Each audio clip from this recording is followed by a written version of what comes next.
Is the Environment Minister, Murray Watt. Minister, it's good to see you this morning. So how likely is it that this thing will pass this week?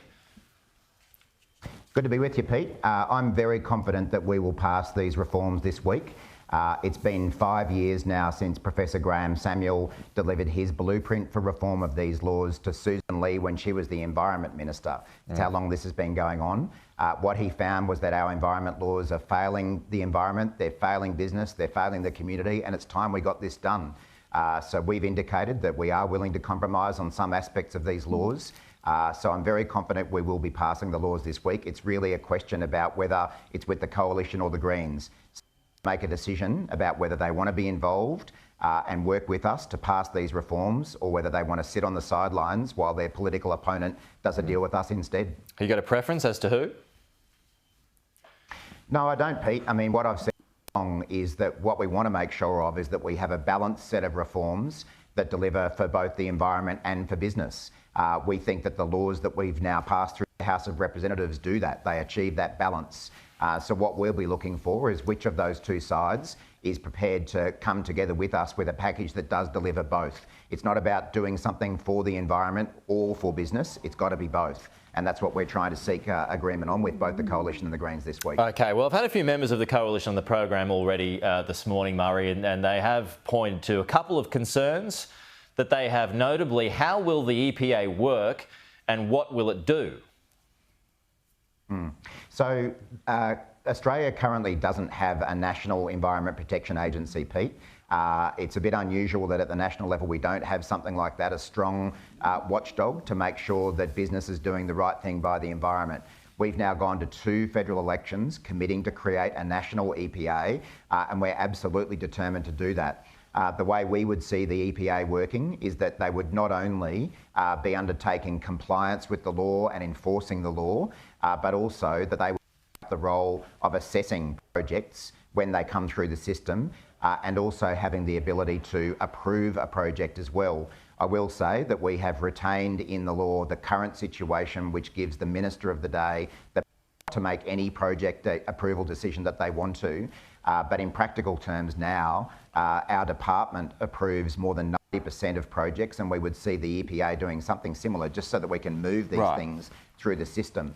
But we do think that it's important that it's a strong independent body with a broad range of powers. But you've seen over the weekend that we have indicated that we are prepared to consider compromising a bit in terms of the sort of stop work orders that they can issue, putting some time limits around that and some greater evidence around that. We're willing to look at the sort of penalties that the EPA can impose and make a bit clearer that, you know, the maximum penalties would only apply to the most egregious kind of breaches rather than minor things. So there are some things that we can do there, but as I say, we've gone to 2 elections committing to create this body, and we want to fulfil that commitment. OK, just to back things up though, so there would be ministerial oversight, because that was a concern this morning from members of the Coalition, that there didn't seem to be any.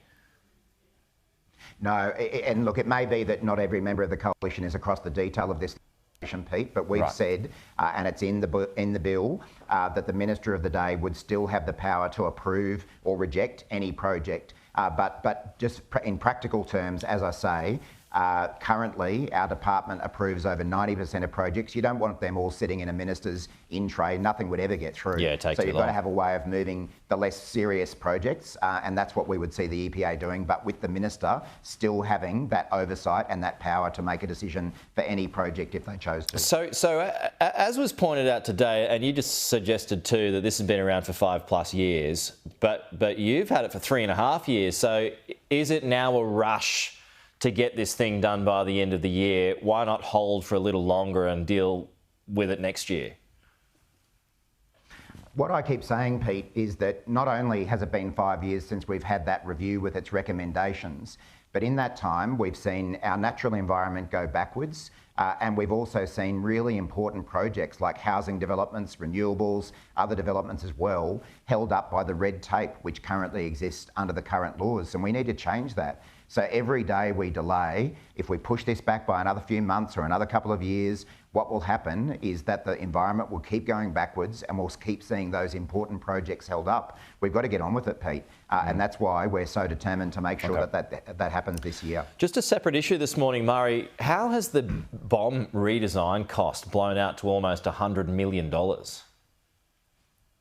Yeah, look, I'm as disappointed in that as anyone, Pete. You will have seen when the issues around the bombs website first blew up a few weeks ago, I met with the then acting CEO and made very clear that I didn't think the website and the handling of it met public expectations. They've made some changes to that since, which is a good thing, but as I say, I'm very disappointed in the way this has been handled. We have had a new CEO of the bomb start only 2 weeks ago. I met with him on his first day in the job and I've met with him again since, so twice in the last fortnight. And again, I've reinforced to him that I don't think this has met public expectations, both the design of the website and the procurement and the management of the website. So I've asked him to get on top of that as quickly as possible and see how this ever occurred in the first place. And I'm looking forward to hearing what he has to say about that. I mean, that does seem to be a staggering sum of taxpayer money, though, for a website redesign, almost $100 million.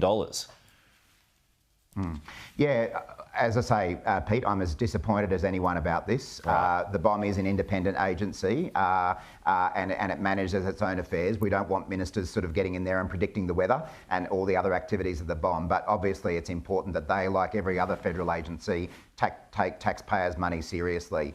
My understanding is that there were many dimensions to this project.